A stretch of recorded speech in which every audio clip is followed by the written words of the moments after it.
Weikardene in jerdagom theurkunninges rum jefruno.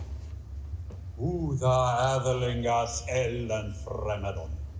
The reason that is traditionally given for the Adventus Saxonum, the invasion of the Saxons, is that the Celts that were not Romanized, the Irish and the Picts, were, when the Roman legions were withdrawn to deal with the Gothic threat, unromanized Celts came upon, were pressing upon the Romanized Celts, the British, and they had asked for help, mercenary help from Scandinavians, and there's even names given, the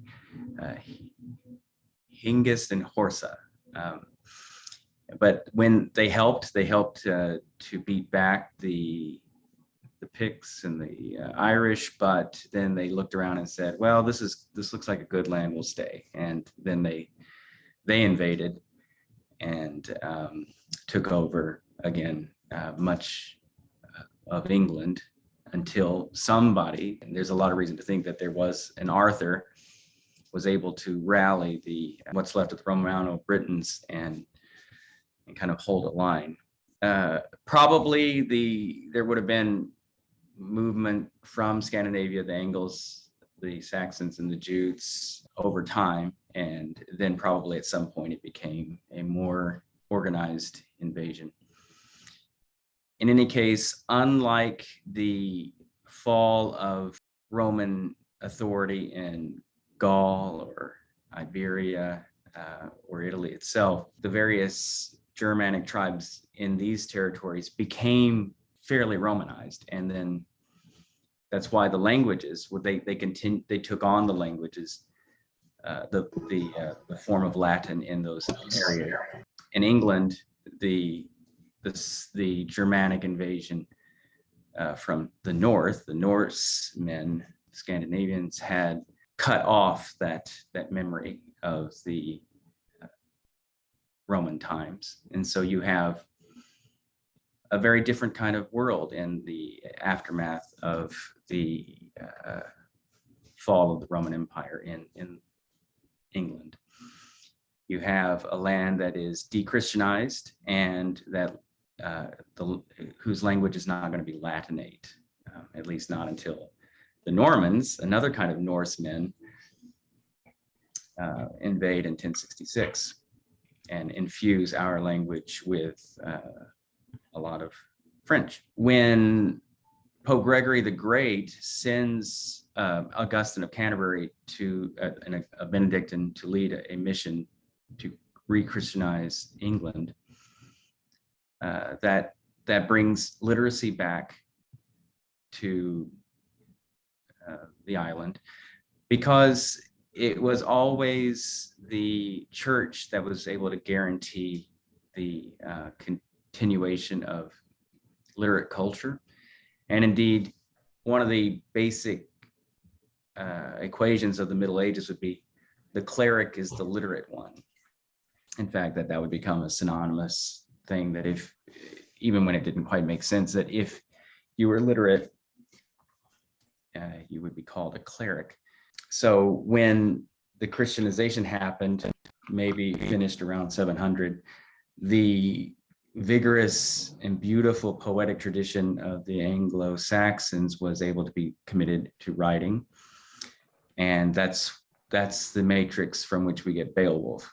Presumably, as with Homer, as with any poem we know based on a prior oral tradition, there's memories that go back a long way, and then they get, well, some genius, right, who is able to use writing to bring oral traditions to a kind of pitch of perfection. And Beowulf is one of these marvelous poems. Those of you who know Tolkien can recognize how much he learned from Beowulf in terms of narrative style. One of the most winning things about Tolkien is how he opens a window onto this. He gives you glimpses through these bits of lore that seem to make you think, whoa, there's this whole world of there's a whole nother world full of stories that's behind this. And you get that in Beowulf, right? That you get these kind of offhand references to sagas that we don't have any other record of. And that's a very beautiful thing. And we're thinking about why we find that so pleasing to read one story and have that give the sense of a whole imaginative universe that is different from our own. And that's one thing that I love, certainly, about this poetry.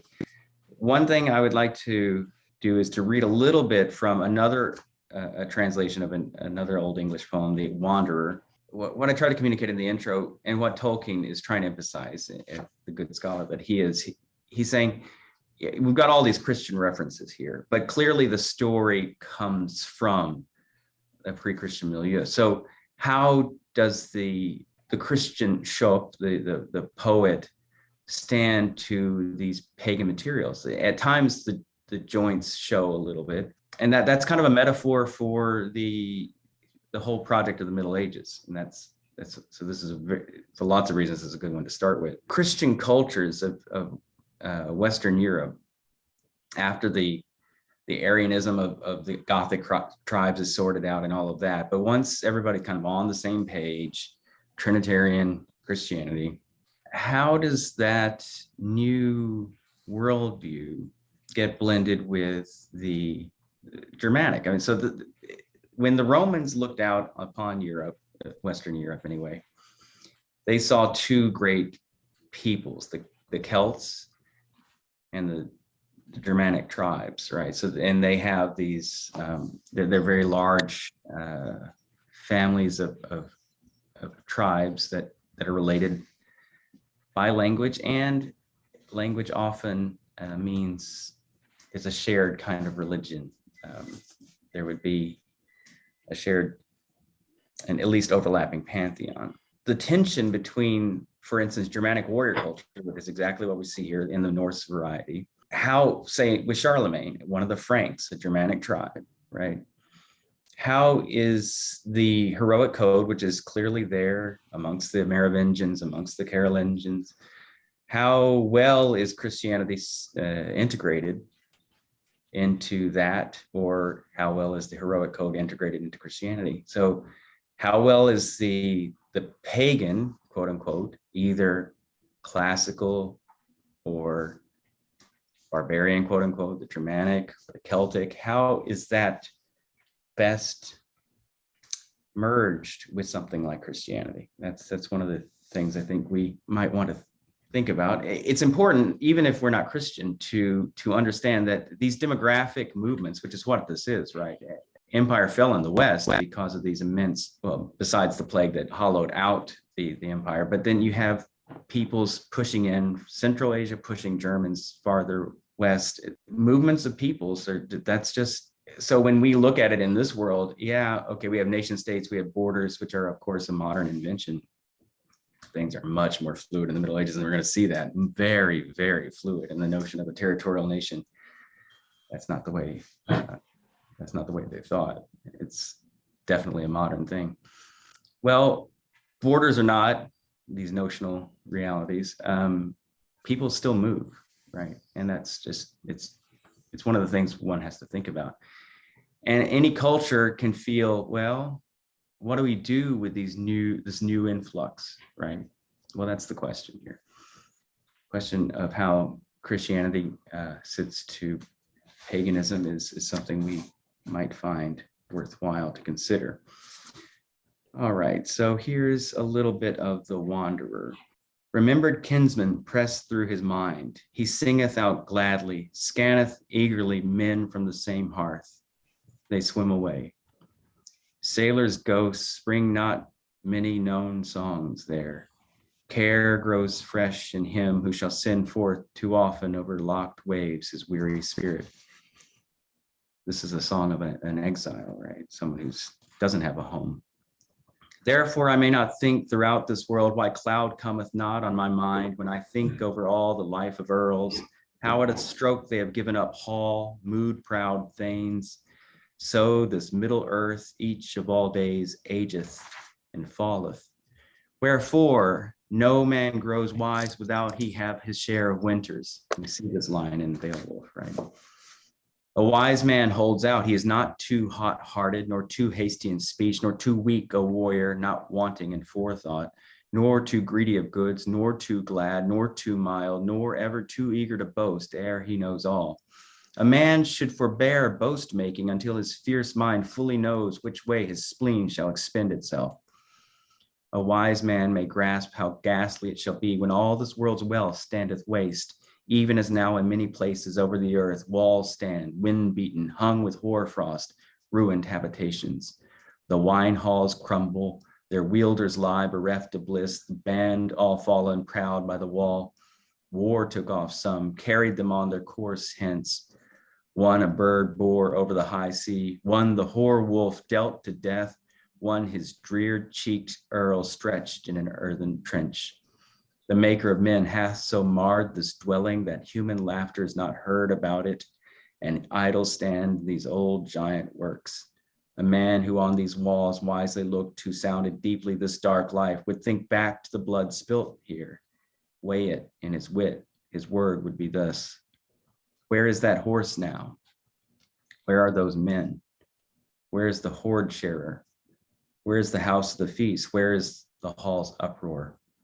Alas, bright cup, alas, burnished fighter, alas, proud prince, how that time has passed, dark under night's helm, as though it had never been.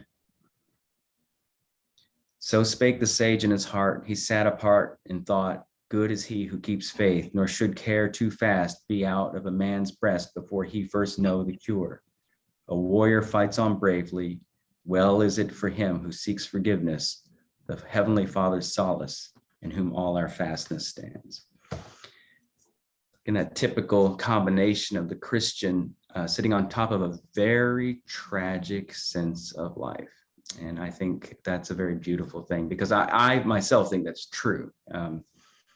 Christianity shouldn't mean, as far as I'm concerned, the waving away of tragedy. It, in fact, theologically speaking, is what would enable one to actually face it full. How well do gold, honor, and warrior band loyalty fit into a Christian scheme? How does mortality shape the narrative of the poem? And how might consideration of our mortality shape the conduct of our lives? Are there monsters against which we must fight? And is the monstrous a useful ethical category?